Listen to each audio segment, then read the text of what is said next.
ഇസ്ലാം മത വിശ്വാസികൾക്കിനി വ്രതശുദ്ധിയുടെ നാളുകൾ. കേരളത്തിൽ നാളെ റമദാൻ 1 വിവിധ ഖാസിമാർ അറിയിച്ചു. മലപ്പുറം പൊന്നാനിയിലും കോഴിക്കോട് കാപ്പാട്ടും മാസപ്പിറവി ദൃശ്യമായി.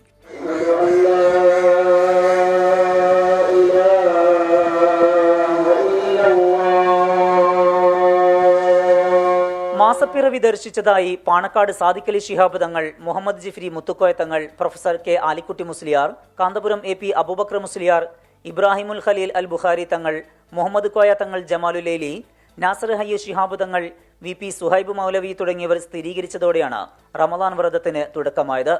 ഇനിയുള്ള 30 ദിനരാത്രങ്ങൾ വിശ്വാസികൾക്ക് ആത്മസംസ്കരണത്തിൻ്റെതാണ്.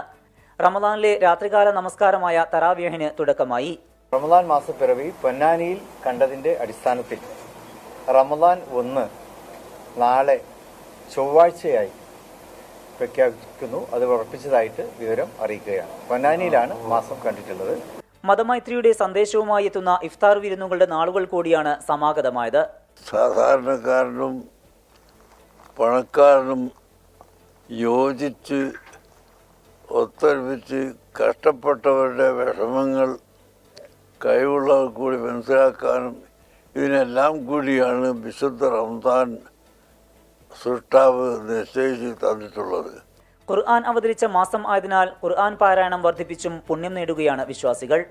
24 കോഴിക്കോട്.